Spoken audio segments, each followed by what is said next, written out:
Welcome to the revelation of the Spirit, the golden image of religious identity. The religious creature often creates an image of God according to its own convictions and then bows before what it has created. This becomes its golden image. By associating itself with that image, the creature glorifies itself. It declares that its institution, tradition, doctrine, culture, or community uniquely possesses God. It then receives honor through its association with divine authority. When the lowly Christ calls such a creature to surrender, suffer for righteousness, take up the cross, and die to itself, the creature rejects him. It may continue professing his name, but it rejects the pathway he established. The creature does not necessarily desire righteousness. It frequently desires association with divine power because it believes that such an association will provide protection, provision, security, prosperity, victory, and authority. It desires what God can provide without desiring to be transformed into the character of God. This is why few truly hear God according to the truth. Jesus declared, "God is a spirit, and they that worship him must worship him in spirit and in truth." John 4:24. To seek God in spirit and truth is to seek him for who he is, not merely for food, clothing, shelter, protection, influence, or earthly advantage. It is to desire his holiness, love his righteousness, submit to his judgment, and accept the transformation required by his light. Contrition and the acknowledgement of sin. Contrition begins when the creature hears the word and acknowledges its sin. Many people enter religion through culture, family tradition, community persuasion, social expectation, or a rite of passage. They may be baptized, attend worship, learn religious language, and identify with a particular faith without ever being broken beneath the weight of the word. Contrition does not arise merely from joining a religious community. It occurs when the light exposes the darkness of the soul. The contrite creature reflects upon its own unrighteousness. It sees the distance between its character and the holiness of God. It no longer measures itself against other people because it has stood before the righteousness of Christ. Like Isaiah, it cries, "Woe is me, for I am undone, because I am a man of unclean lips." Isaiah 6:5. The creature that has truly perceived its condition does not rise in religious arrogance. It stands humbly, lowly, and meekly before God, continually seeking his mercy. It knows that it is sustained not by its own righteousness, but by grace. The contrite believer does not treat mercy as something needed only at the beginning of faith. Mercy becomes the daily order of its life. It knows that, apart from God's mercy, it remains unable to satisfy the fullness of the heavenly law. The sacrifices of God are a broken spirit, a broken and a contrite heart. O God, thou wilt not despise. Psalm 51:17. By their fruits they shall be known. How then is contrition measured? It is measured by its fruit. Contrition cannot be measured by tears alone because tears may proceed from emotion, fear, disappointment, or wounded pride. It cannot be measured by religious speech, public prayer, ritual, clothing, position, or passion. These things may be outwardly performed without inward surrender. True contrition produces humility. It produces gentleness, mercy, repentance, patience, truthfulness, and a diminished desire to condemn others. The person who has truly felt the weight of divine judgment becomes careful in judging another soul. Having received mercy, that person becomes merciful.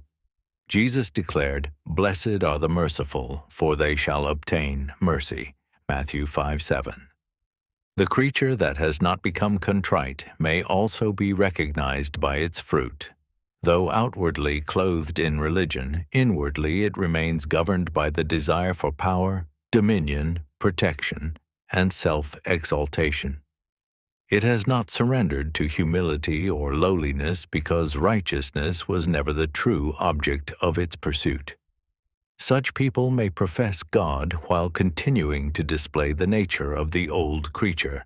They may curse, condemn, deceive, dominate, oppress, or attach themselves to worldly power. Their decisions are not governed by the righteousness and wisdom of the Word, but by the pursuit of security, status, privilege, provision, and protection. Outwardly they appear as sheep, but inwardly the predatory nature remains. Beware of false prophets which come to you in sheep's clothing, but inwardly they are ravening wolves. Matthew 7:15.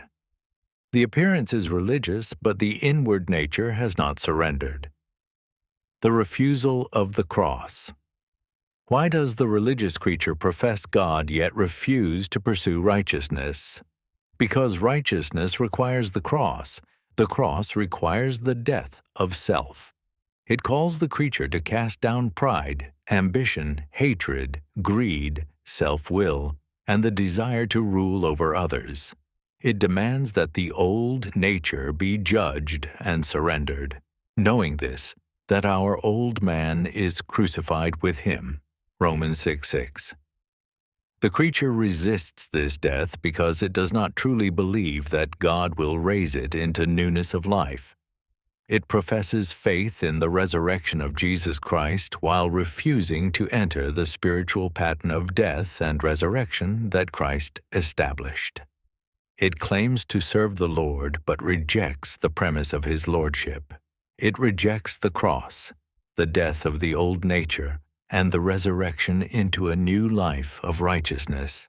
Yet it retains the outward form of religion because it still desires association with divine power. This reveals the absence of faith. True faith believes that what is surrendered in obedience to God will be replaced by something greater. It believes that the death of the old creature makes way for the life of Christ. It therefore submits to the cross, trusting God to raise it in the newness of his salvation.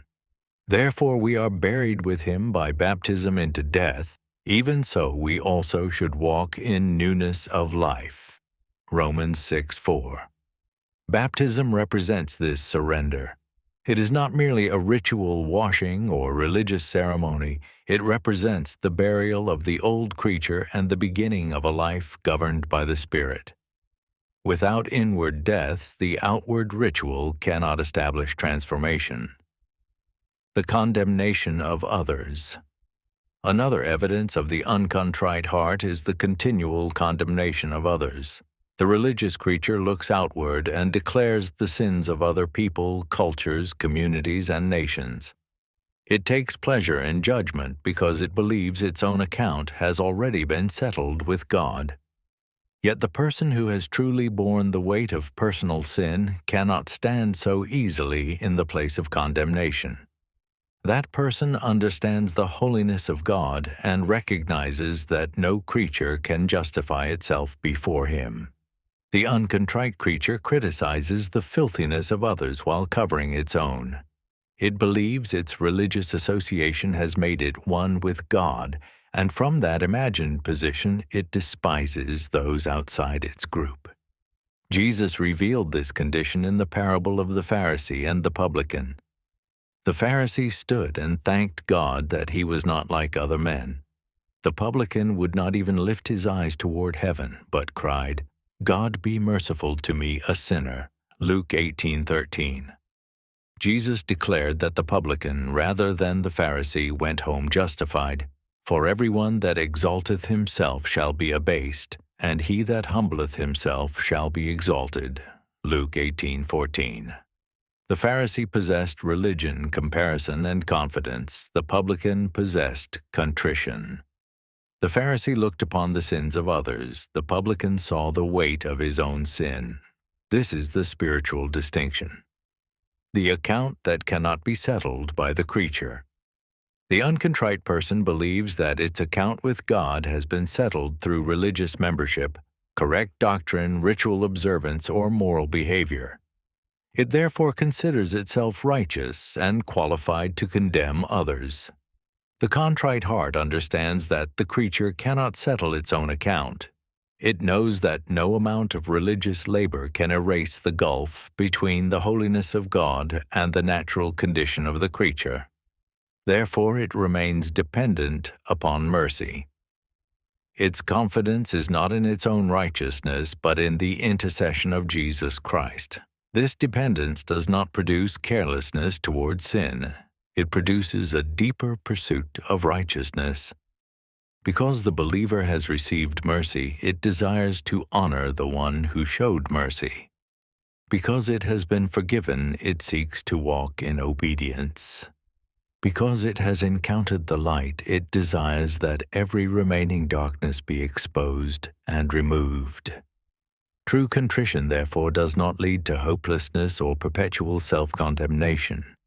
It leads to humility, repentance, gratitude, obedience, and transformation.